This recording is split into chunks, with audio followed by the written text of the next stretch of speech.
국민의힘 권성동 의원이 통일교 측에서 불법 정치 자금을 받은 의혹을 받고 있죠. 오늘 소환 조사를 위해 출석했습니다. 김건희 특검은 어제도 통일교 청탁 의혹의 핵심 인물이죠. 윤모 전 세계본부장을 조사하면서 수사망을 좁혀왔는데요. 오늘 권성동 의원에 대한 조사 결과를 토대로 추가로 또 소환을 할지 아니면 곧바로 신병 확보에 나설지 관심이 모아지고 있습니다. 권 의원은 표적 숙청 시도다라면서 혐의를 강력하게 부인하고 있는데요. 오늘 특검 출석길의 모습 보시죠. 특검 측이 제기한 각종 의혹에 대해서 저는 결백합니다. 그렇기 때문에 당당합니다. 특검은 수사 기밀 내용을 특정 언론과 결탁하여 계속 흘리면서 피의 사실을 공표를 하고 있을 뿐만 아니라 저희 명예를 훼손하고 있습니다. 특검이 무리수를 쓴다 한들 없는 죄를 만들 수가 없는 것이고, 그리고 대한민국의 민주주의와 야당인 국민의힘의 뿌리를 뽑을 수는 없을 것입니다. 가서 있는 그대로 소명하고 저희 당당함을 입증해내겠습니다. 정치자금 1억 원 받은 적 있으십니까? 여러 번 밝힌 바와 같이 통일교 관계자로부터 어떠한 금품을 수사한 바가 없습니다. 들으신 것처럼 권성동 의원은 본인의 결백함을 입증해내겠다면서 혐의를 전면 부인하고 있습니다. 하지만 특검은 이 정치 자금을 제공한 것으로 지목된 윤모 전 세계본부장의 수첩 그리고 문자 메시지 이 두 가지에 주목을 하고 있습니다. 이 두 가지를 합쳐볼 경우에 구체적인 정황이 드러나는 것으로 해석할 수 있는데요.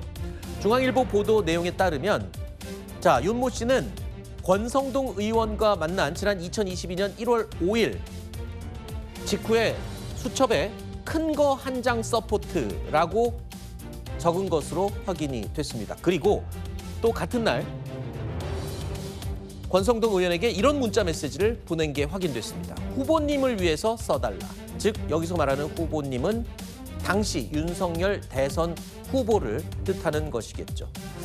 현금 1억 원을 지원했다는 뜻으로 해석되고 또 실제로 돈이 건네졌는지를 이제 확인해야 되겠지만 문자 메시지에는 후보님을 위해서 써달라.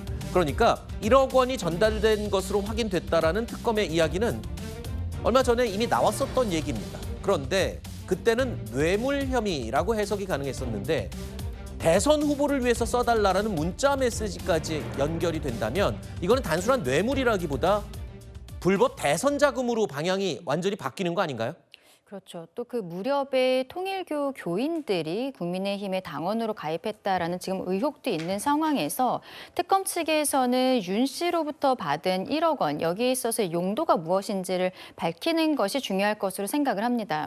다만 권성동 의원은 돈을 받은 적 자체가 없다라고 이야기를 하고 있기 때문에 수사가 간단히 진행되지는 않을 것이라는 예상이 들고요. 그리고 이번에 나온 것은 윤 씨의 수첩 안에서 22년 1월 5일에 큰 거 한 장 이렇게 되어 있는 부분들이 있는데 이 혐의 이외에도 그 무렵에 권성동 의원이 한학자 총재로부터 또 현금 가방을 받았다라는 의혹들이 있고 또 한학자 총재가 해외 원정 도박을 하는 과정에 있어서 그것에 대한 수사를 좀 무마시켜준 것이 아니냐 여러 가지 의혹들이 있기 때문에 통일교와 권성동 의원 간의 연결고리 그리고 만약에 돈을 받았다면 그 용도까지도 밝혀야 되는 상황이라고 보입니다. 네.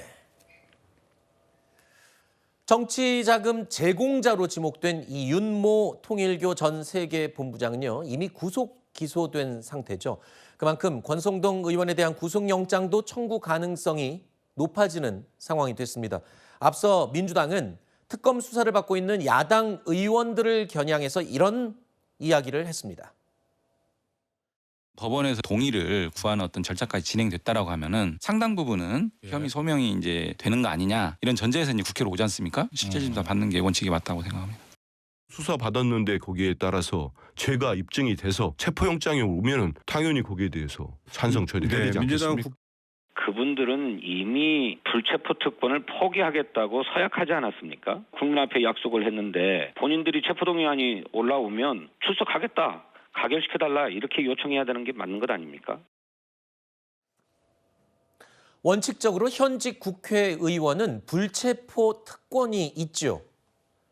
하지만 만약에 구속영장이 실제로 청구돼서 국회로 체포 동의안이 넘어온다면 지금 현재 민주당 의석수만으로도 충분히 처리가 가능합니다.